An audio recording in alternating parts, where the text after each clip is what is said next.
I don't hear her. Welcome to Unity of Charlotte, where our mission is to nurture a deep and mature experience of God through the practice of unity principles. I'm Reverend Pat Dre, and I'm so glad that you joined us today here on Zoom or YouTube. And we're especially delighted that Reverend Robin stepped in to speak with us today, 2 weeks in a row. This is awesome. Let's start today by sharing our statement of oneness, and then that will lead us into our opening prayer. So say with me, there is one presence and one power in my life and the universe, God, the good omnipotence.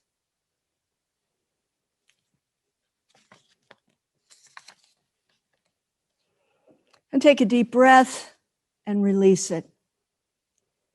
This is a glorious morning, a beautiful spring morning after a heavy spring rain. And everything is fresh and bright, and it's warm. And my plants are outside for the first time after this very long, it seems, winter. And join with me in knowing this morning the basis of the unity principle.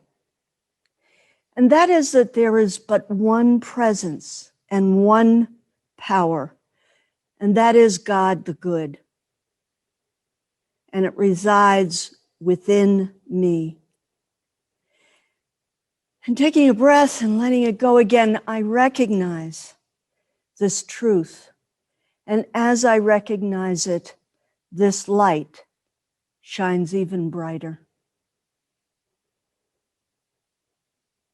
The mission and vision of Unity of Charlotte has a personal meaning to me. And it is my prayer today that my commitment is to live today as a better human being. And I do this. In this way, I expand my ability to love. That is my intention. I increase the depth of my spiritual expression. And I offer joyful service to my community, the people I love, the people who love me, the people who support and whom I support. And I am devoted to practicing the unity principles today and in the days that come. And I live each day in accordance to this right and perfect mission in my own life. And as I engage in this journey moving forward, along with Unity of Charlotte as a mission-centric church, I know that this process and this journey is already transforming me.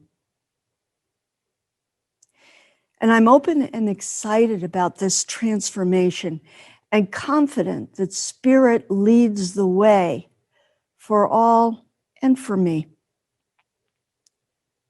I know this vision of Unity of Charlotte and this mission-centric approach that we are committed to comes into the experience of all, the entire Unity of Charlotte family. And this happens smoothly and in perfect right order. And yes, I do ask myself, why do I do this? I do it for myself. I do it because it is mine to do. I do it because I am in a circle of beloved humans engaged in this very same path, and each does it for herself and himself. And as the circle engages, it widens, and waves of light and grace move through all. This is the mission-centric service expressing. It is life restoring. It is positively affecting all of Unity of Charlotte and beyond. And so I say with a smile on my face, I belong to Unity of Charlotte. And I recognize this as a warm and welcoming place. And I know and see it as my spiritual home.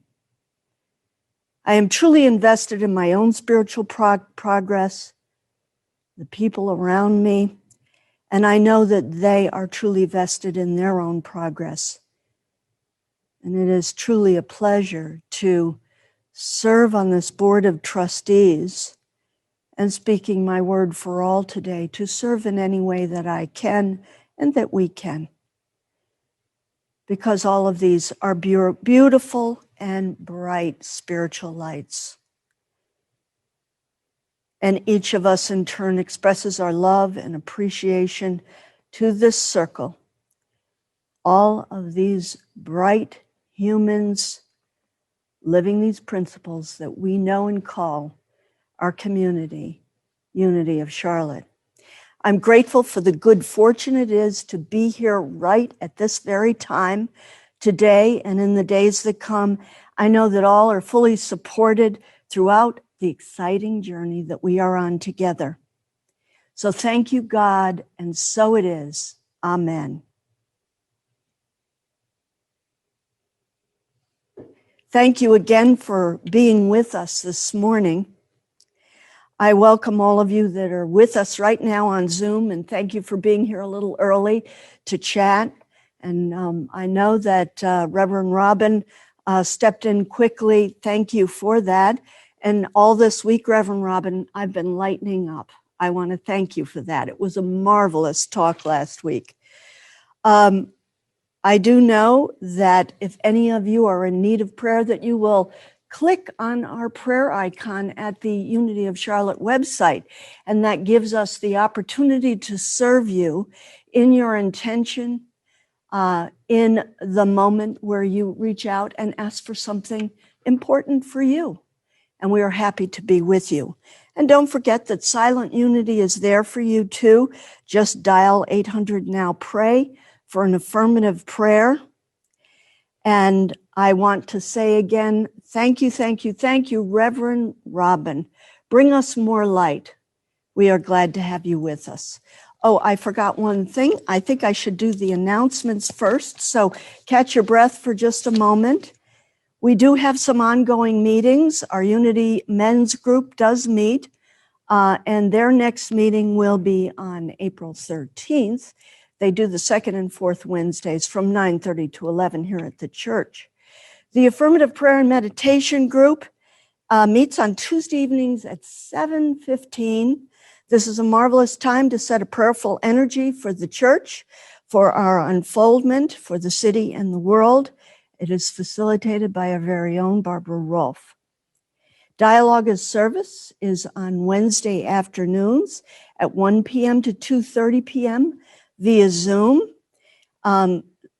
Consider joining us. We will be starting a new book very soon, and I will announce that book and the start date. The book club does meet on the third Sunday at 11 a.m., and that'll be the next one will be on April 18th. The Course in Miracles meets every week on Thursday at 9:30 a.m., and do join that. It is a wonderful group. We do have a meeting coming up on April 11th. It is our second town hall meeting devoted to our mission-centric vision. And the theme of our April town hall meeting is Come Sit at the Welcome Table. Our leadership circle has designated Horace Bush, who is a skilled facilitator, to lead that discussion and reaffirm our commitments and embrace all the newcomers at the table. So those are our announcements. I'm glad I didn't miss them. Welcome, Reverend Robin. And one more thing. Virtual picnic for everybody after the service. Today. And there will be a virtual picnic today. Thank you. Thank you very much, Ellen. A virtual picnic today, right after service. So stay on the link and join us. Bring your beverage, your picnic food, and we will have a wonderful social gathering. I appreciate it, and I appreciate you, Reverend Robin. Thank you, Reverend Pat. Good morning, everyone. Let me share my screen here.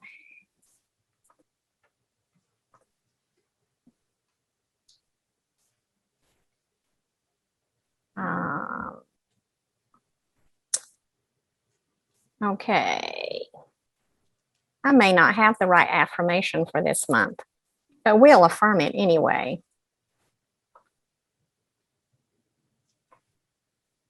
Divine love enfolds me and blesses me now.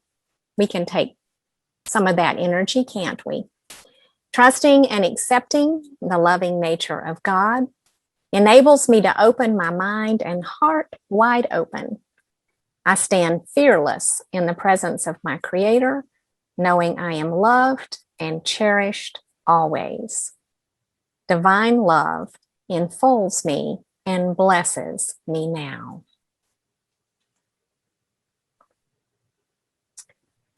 So welcome to Palm Sunday. Here we are on the last Sunday of March and the second Sunday of spring. It's just a very powerful time, very powerful time. And for those of you who have heard the message of Palm Sunday maybe dozens of times, I invite you to stay with me today and let's see if we can uncover some new insights with our metaphysical interpretation of this day or the events that led up to this day. A family friend recently made his transition. He was a man of faith, very active in his church. He had taught Sunday school before the Sunday services for years. He taught on the Sunday before he made his transition later that week. And he gave what was possibly his most powerful message on that Sunday as he passionately beseeched his family and his friends to carry on the work of his beloved spiritual community. Roger was very dedicated to the work that he did, and he saw a vision for his spiritual community that was very important to him. And as I attended his funeral to support his family, I wondered, what would I do if I knew I only had 1 week left to live? What would you do if this was the beginning of your last week of life? Palm Sunday begins the last week of Jesus's life. And you can imagine that he knew that if his disciples and followers did not understand his message by this time, that his mission was perhaps in jeopardy. So he really came committed to this week. He was tapped in, tuned in, and turned on to the presence of God active in his life, and he knew that this would be his last week to walk on planet Earth. He also perhaps didn't know the exact unfolding of the events as they would happen, but he knew what the ultimate outcome would be. He knew what his calling was. And he came with a heavy heart, and he also came impassioned and empowered. It was so important to him that he make this week count for all it was worth. Before Jesus and his disciples got to Jerusalem, where they were going for Passover, they made some stops along the way. They went to Bethphage and to Bethany, two townships not far from Jerusalem. In metaphysical study, all proper nouns have specific meaning that transcends time. Jerusalem means place of abiding peace. Place of abiding peace. This is a place that was beginning to fill up with people's energy, that people from all over were making the Mecca to Jerusalem for Passover. And they were looking to reconnect with that inner peace, the peace that was promised to their people. Have you ever gone to a place that felt really peaceful, but yet you couldn't find peace in your heart? Have you ever gone looking for peace and you couldn't find it? I imagine that this is somewhat what Jesus was feeling on that Palm Sunday and the days leading up to it.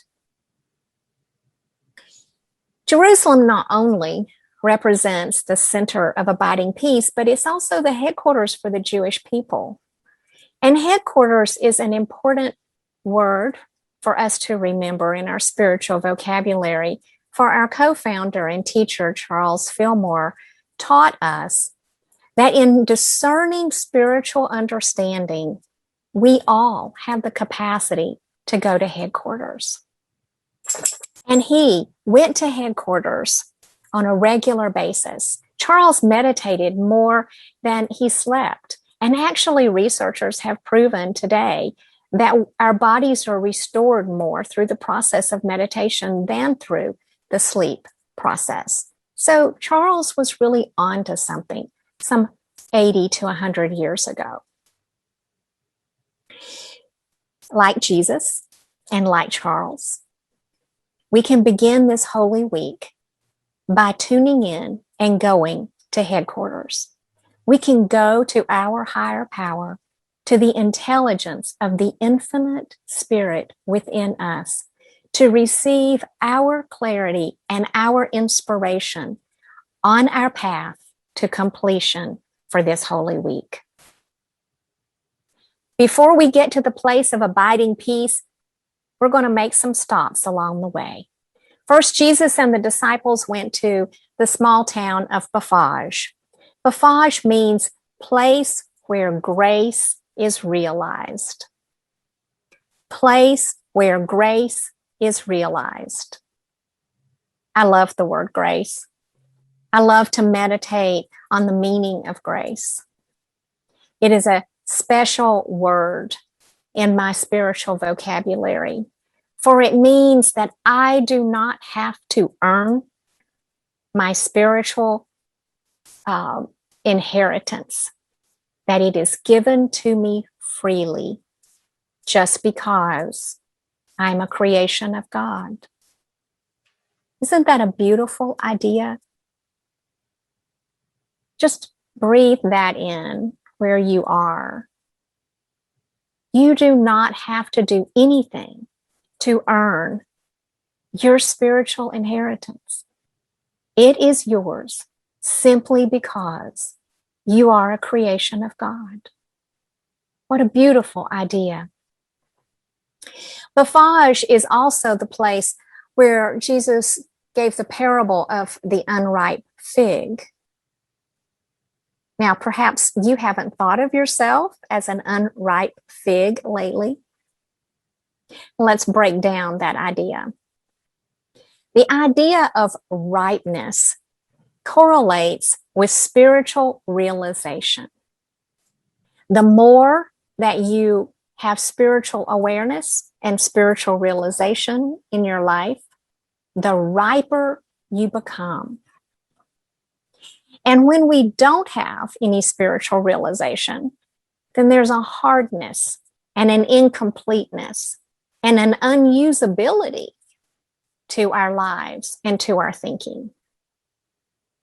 Do you remember moments in your life when you experienced spiritual realization? I can name a few for myself. I'm going to be really vulnerable and give you some of my history.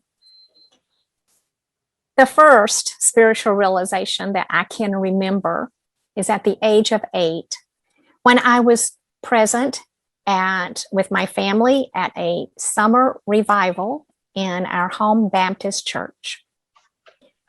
The church was small and had no air conditioning. It was summer in the Georgia heat. And that idea of hell seemed very real to an 8-year-old's mind. It was a moment of spiritual realization. As a teenager, I was very involved in my church with my high school friends. It was a charismatic environment, and there were moments of spiritual realization. In my 20s, I turned away from that path, and for most of my 20s, my relationship with God was pretty non-existent.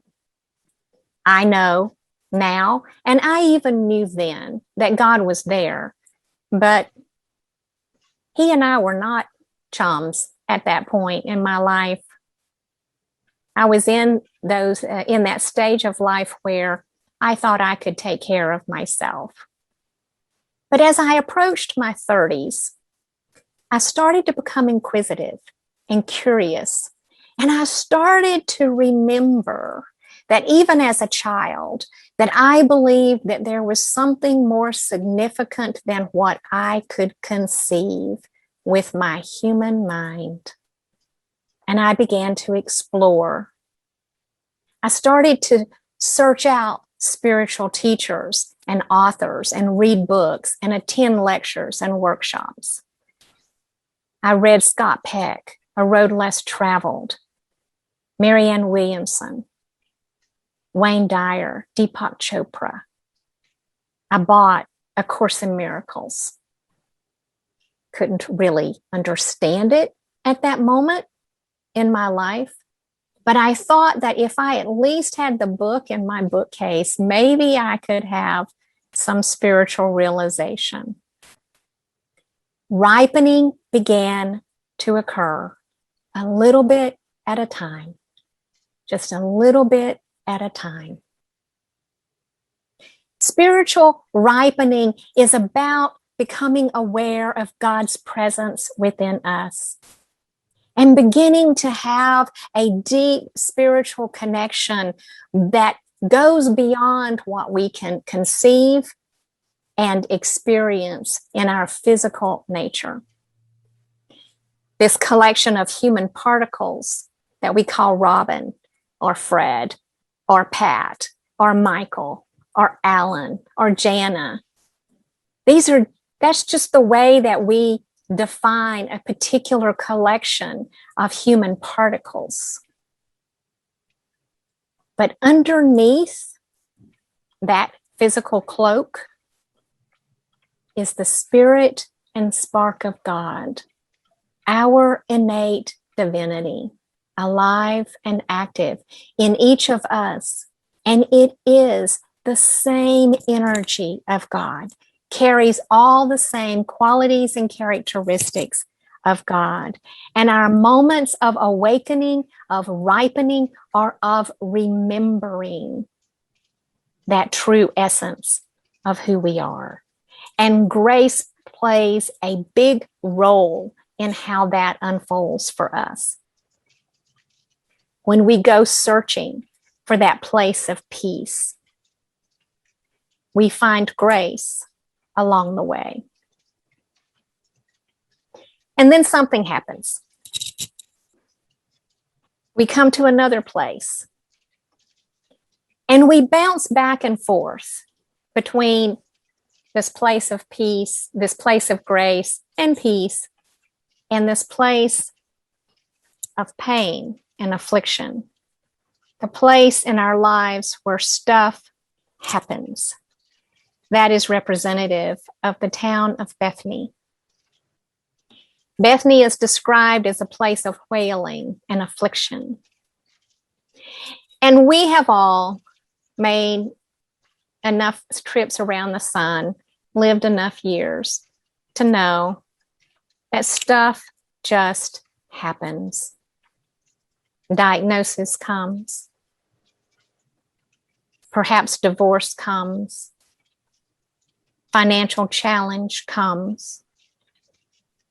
We have moments in our physical experience when we are entrenched in the pain of this physical life.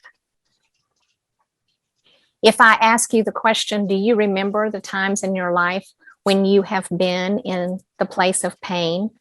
You could perhaps answer that question easier than my question of, do you remember your moments of spiritual awakening? We have all been to dark nights of the soul.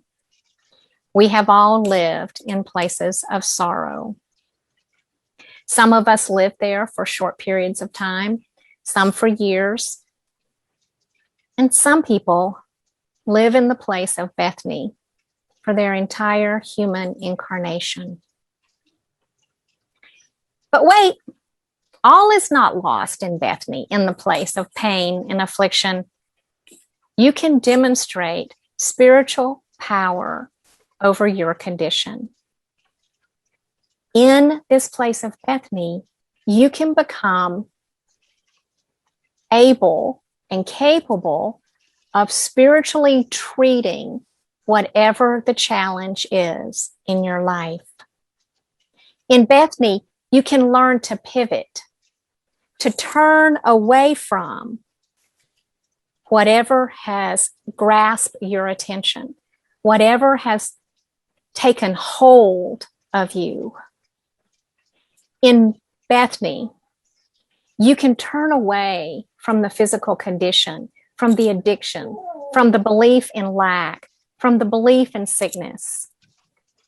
You learn that no matter what is going on in the physical earth realm, that there's a deeper, truer realm of spirit that is greater than whatever your challenge might be. You may be sick in body. Your body might even be dying. But in spiritual realization is when we have the opportunity to recognize that we are more than this body. And we begin to understand truth, that we are eternal. And just like the family friend who recently died, we can be impassioned to teach and to share and to give right up to our last days. Jesus had history in Bethany. Who remembers? Jesus' dear friends, Mary, Martha, and Lazarus, lived in Bethany. And recently, Lazarus had become ill. Mary and Martha had sent for Jesus to come before Lazarus had become so ill that Jesus couldn't save him. They wanted Jesus to heal him as they had seen him heal other physical disease and infirmities. But Jesus was delayed. And when the teacher arrived in Bethany, Lazarus had been dead 3 days. That was a tough spot. It was a very difficult experience for everyone involved.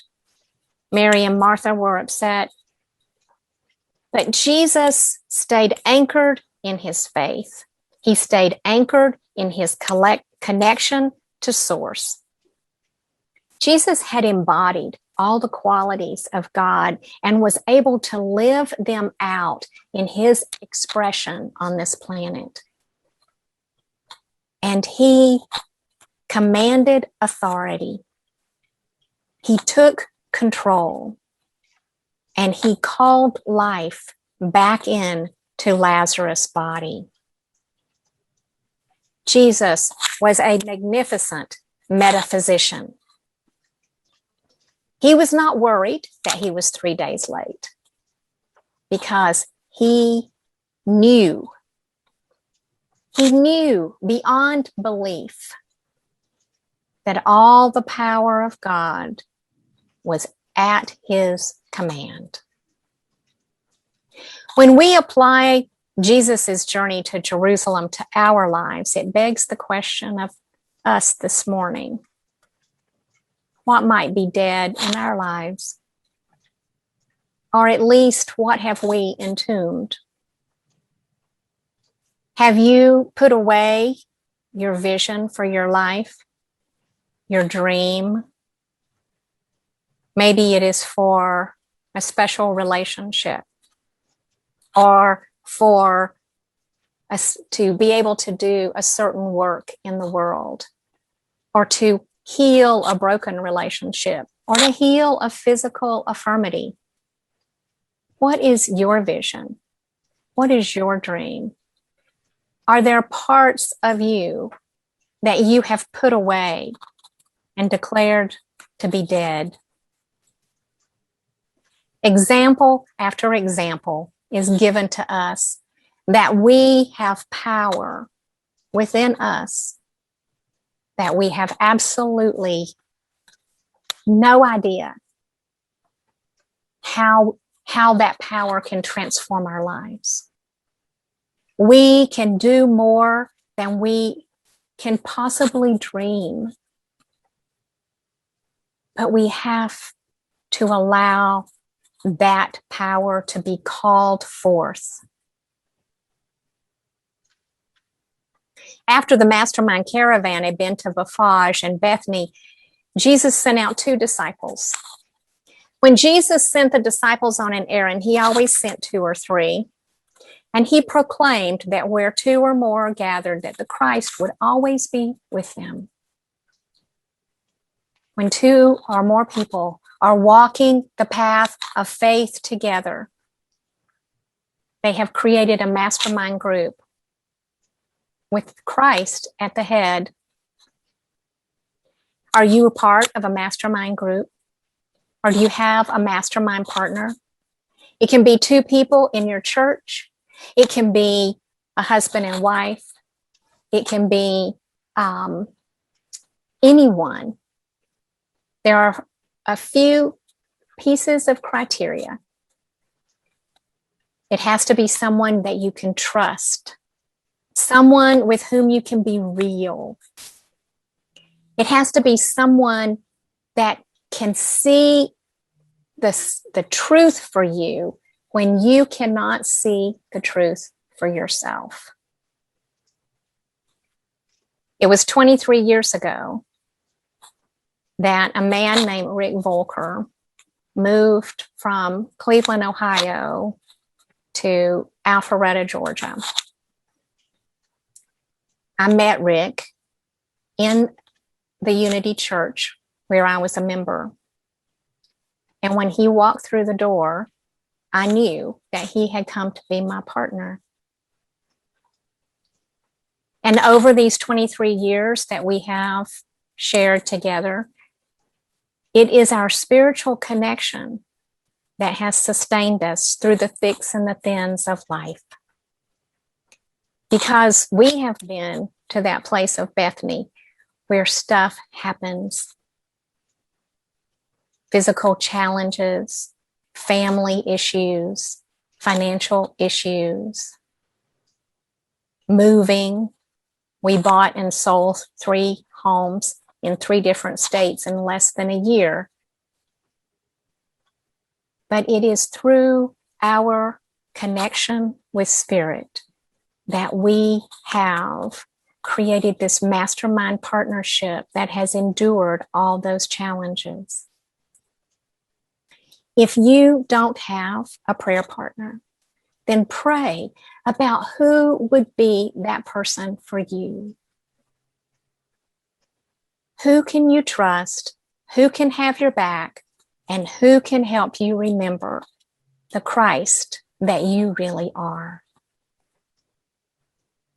These 2 disciples went into the village and found the young colt that Jesus had instructed them to bring to him. The disciples brought the colt back to Jesus, and they threw garments on the back of the colt, and other people spread their garments on the ground, and they spread those leafy palm branches that give Palm Sunday its name. They did this to welcome Jesus and to say, I honor you. It was their namaste action. Jesus had chosen a young, unbroken colt for that Sunday's ride, and this is symbolic of his humble nature. He didn't want to make an elaborate procession of grandeur. The donkey was a deliberate choice, and he was teaching in that moment just like he was teaching in all the other moments before. The action of riding a young colt is symbolic of proving spiritual mastery over our human desires. The Spirit of the Christ dominates the broken, the unbroken, and wild side of our human nature. The cloaks that people threw down on the road represent our worldly attachments.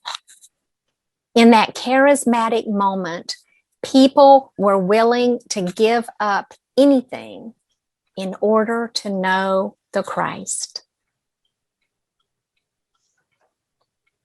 The same is true for the palm branches. They represent our worldly resources. And as the followers of Jesus celebrated being in his energy, they were so joyful, and they recognized all the spiritual potential that he represented, and they wanted that for themselves. They expected Jesus to come into Jerusalem and oust those evil Romans whom they hated so much. But Jesus was not coming to display worldly authority. He was coming to display and to teach us spiritual authority.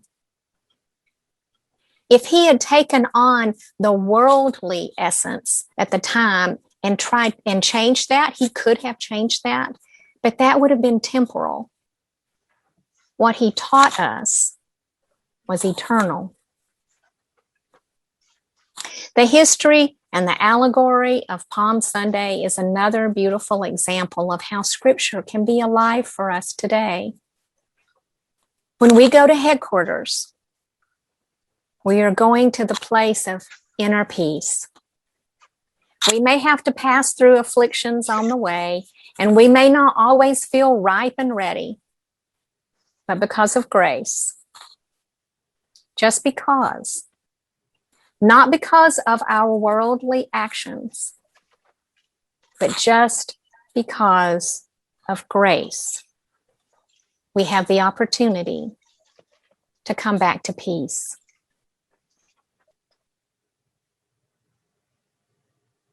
If you keep looking at your life from the same vantage point, you will get the same results.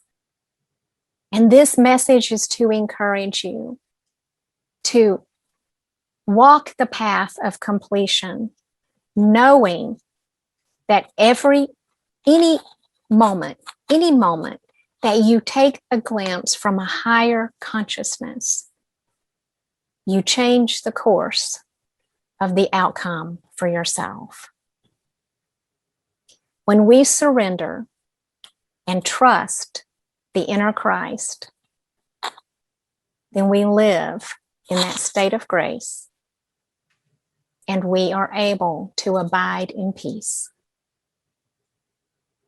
Let us turn within for time of reflection and meditation.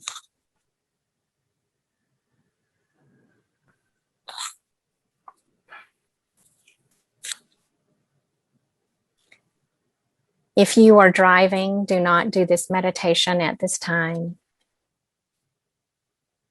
But if you are where you can sit and relax with me, just take a load off. Give your weight to the chair and close your eyes. Take a few breaths. Slow and gentle. There's nothing to do and nothing to change, nothing to be. Just allow.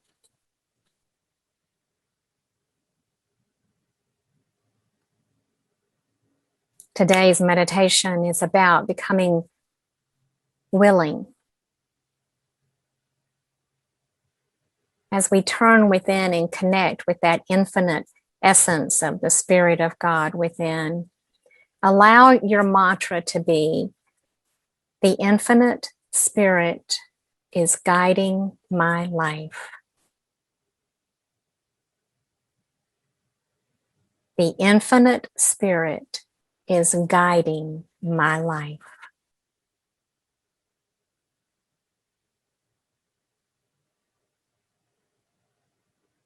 Perhaps today you are in the state of Bethany and you have brought thoughts with you that are uncomfortable or a burden.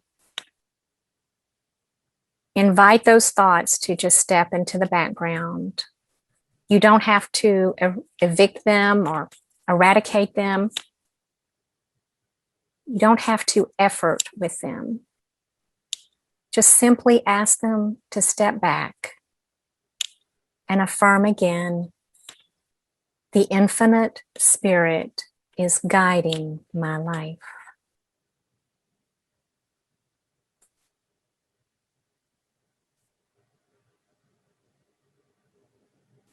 Trust that in this moment you are being attracted to exactly what you need to handle whatever is before you. Trust that you have been to the state of grace and that through your spiritual practices you are ripening. And affirm, infinite Spirit is guiding my life.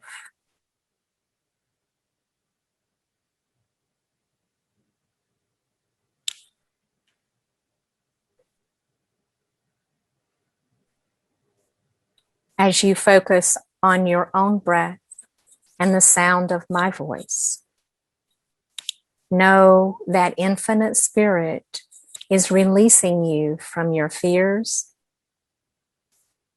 from your concerns, and is taking care of business.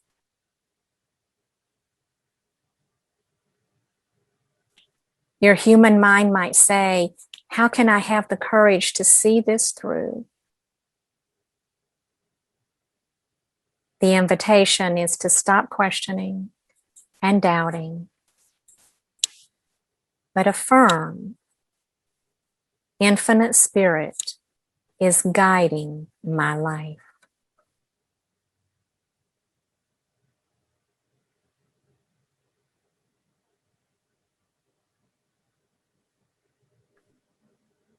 Our prayers align our thinking with the highest thought possible.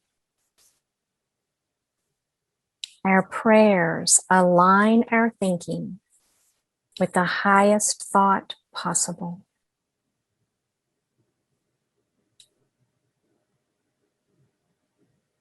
And we allow infinite Spirit to be in control, to take over, to lead and to guide. And we allow the feeling of release and renewal.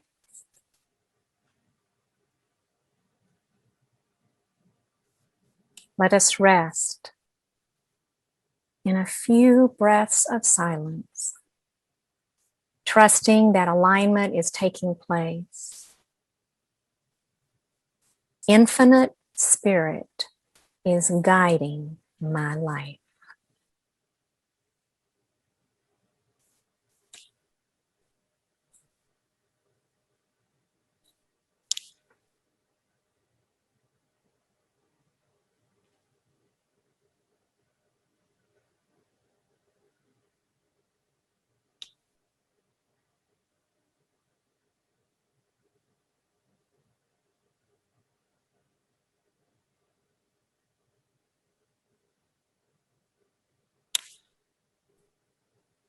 feeling the breath within your body and the chair beneath you. Begin to wiggle fingers and toes and allow your mind to come back to this present moment. Recognizing that you are a clear channel for the infinite to work in and through in your life. Trust the effectiveness of this prayer time.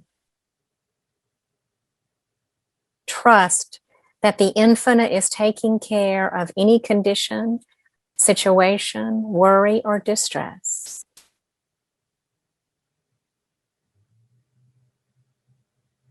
We allow our hearts to fill with gratitude and appreciation as we return to this physical moment,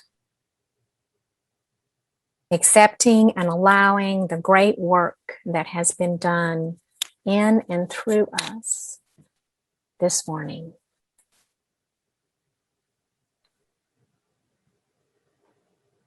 By grace, we move through our human conditions on our way to abiding peace.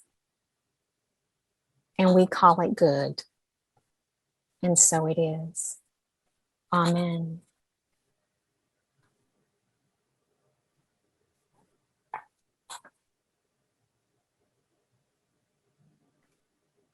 Let us prepare for our offering time.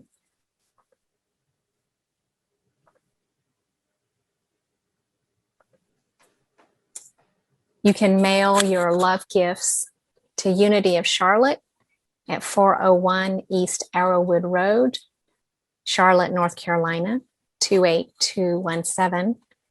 Or you can use the PayPal link at unityofcharlotte.org. If you would reach for a symbol of your financial good, your wallet or your checkbook or your credit cards, and just hold that with me as we affirm together, joyously, I give this gift, knowing the divine presence blesses and multiplies all that I am, all that I have, all that I give, and all that I receive. Thank you, God.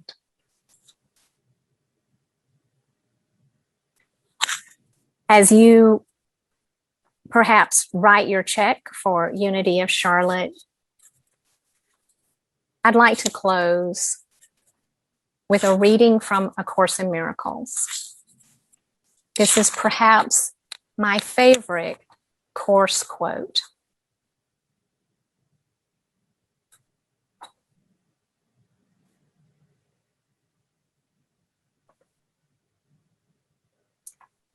This week begins with palms and ends with lilies. The white and holy sign, the Son of God, is innocent. Let no dark sign of crucifixion intervene between the journey and its purpose, between the acceptance of the truth and its expression. This week, we celebrate life, not death. And we honor the perfect purity of the Son of God and not his sins. Offer your brother the gift of lilies, not the crown of thorns, the gift of love, and not the gift of fear. You stand beside your brother, thorns in one hand and lilies in the other, uncertain which to give. Join now with me and throw away the thorns, offering the lilies to replace them. This Easter, I would have the gift of your forgiveness offered by you to me and returned by me to you. We cannot be united in crucifixion and in death, nor can the resurrection be complete till your forgiveness rest on Christ along with mine.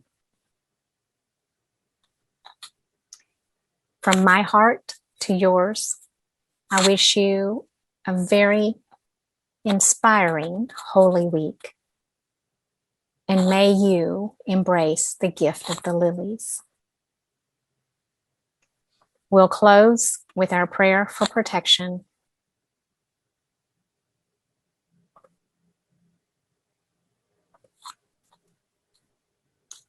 The light of God surrounds us.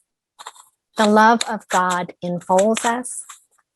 The power of God protects us. And the presence of God watches over us. Wherever we are, God is, and all is well. I know that that is true for you and true for me. Until next time, namaste.